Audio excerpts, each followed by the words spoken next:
Hello, Madam President. Michał Gostkiewicz, Gazeta Wyborcza. Good to have you here. My first question is, yesterday, while you were talking about Donald Trump taking the office in the US, a part of the plenary started clapping. My question is, will the EU and the European Parliament be more assertive towards the US than those who were clapping yesterday for a foreign leader who later, in his speech, barely mentioned Europe at all? Well, I would say that this is quite a normal thing for a parliament, that you have some who agree with what you say and some who don't. In fact, in this parliament, you see it quite effectively, especially because we have a lot of vocal colleagues. And I think that's a good thing to feel that you can say and react as you want in the parliament. As to assertiveness, I do not see that as a bad word in terms of making sure that, in a way, as a European Union, this is a moment to regain our self-confidence. If we look back over the past years, we didn't always have it. We let things pass us by, and last year's June election for the European Parliament was a wake-up call. You know, citizens told us, look, we need our lives to be made a little bit easier. We need our freedom of expression to be confirmed and protected. We need our lives to be a little bit safer. Polish citizens asked us for us to focus more on security, on protection of farmers. And I think that that's the platform we have. I will put this into all the conversations I have with my American counterparts, and I would look at the next 4 years as one where we need to really reassert ourselves on the world stage, because otherwise we can be squeezed out very easily. Gabriela Jelonek, Wirtualna Polska. I have a question about upcoming elections in European Union countries, like, for example, Poland, but also Austria, and we will have repeated elections in Romania, and about possible interference or interruptions from other countries for EU democratic elections.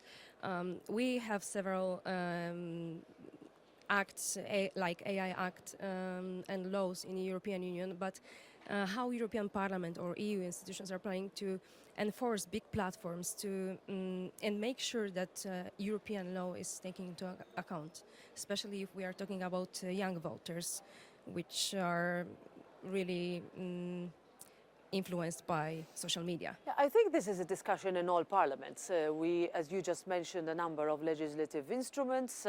I would also link it to the discussion that goes on in Congress, on TikTok in the United States.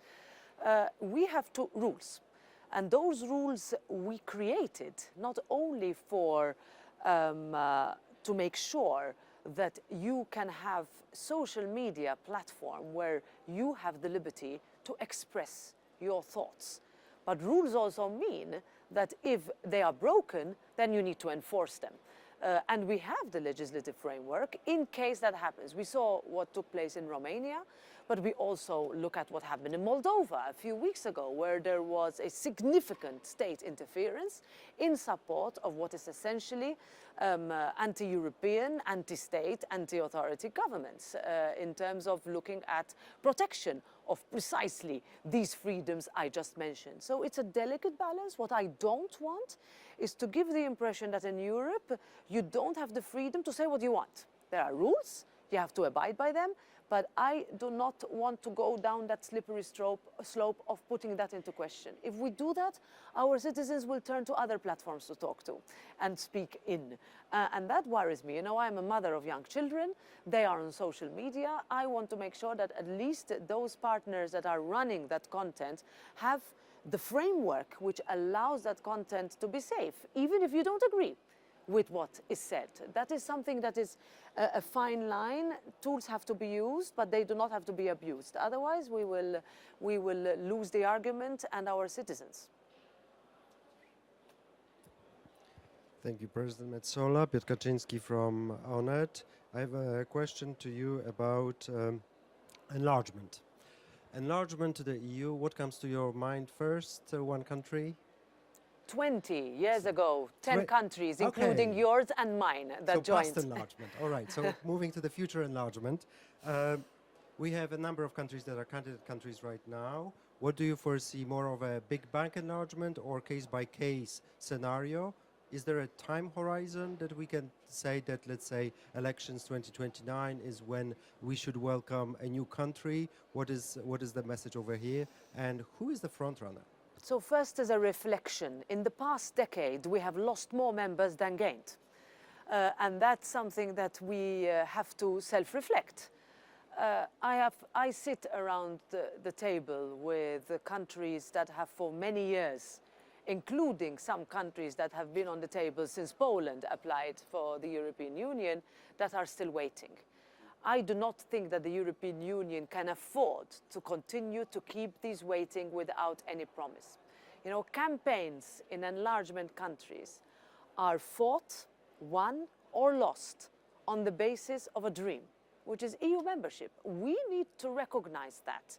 So my answer would be yes, merit-based, but please let's not abandon courage and leadership at a time when, if we don't show that courage and leadership, other, perhaps less well-intentioned players in the region would like to take those countries over.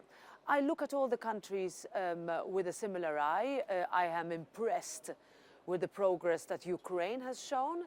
I am impressed with the determination of the Western Balkans, of course, all with different challenges, but I think one where we can really see that if they take the different steps, then we need to take also our steps. Otherwise, what are we doing? Is there a time horizon?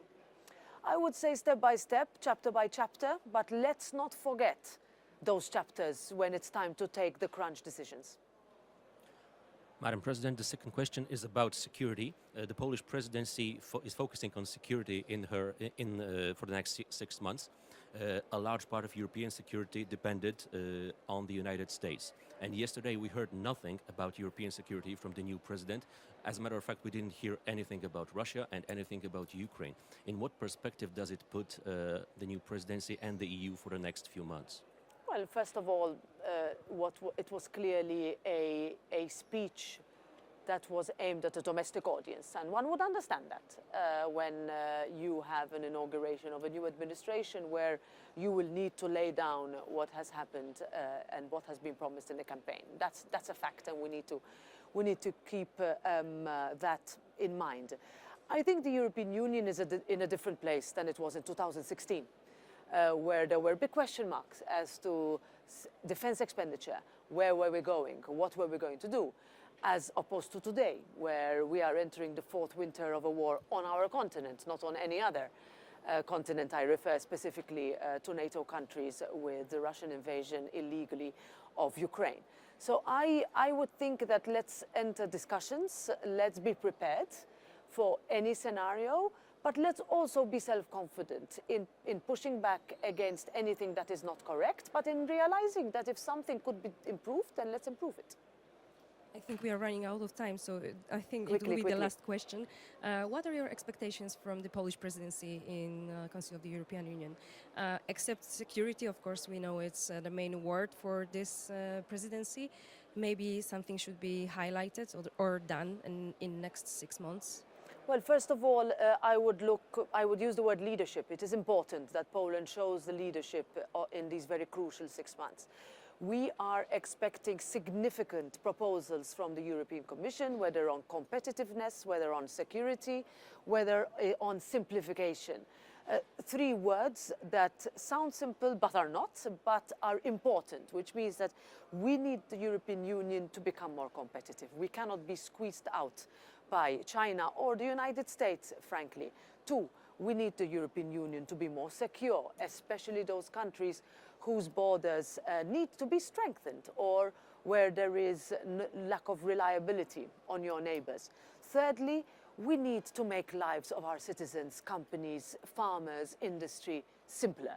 If we don't do that, then again, what as elected representatives, where the plea from all our citizens, including Polish ones, was to make their lives simple, fairer and easier, would we be doing? So I look with optimism to the next 6 months. I think the Polish presidency is very well prepared, and they will find in the European Parliament a strong partner, whether it is a political partner, a legislative partner, to take those courageous decisions that require the leadership that we so badly need in these days.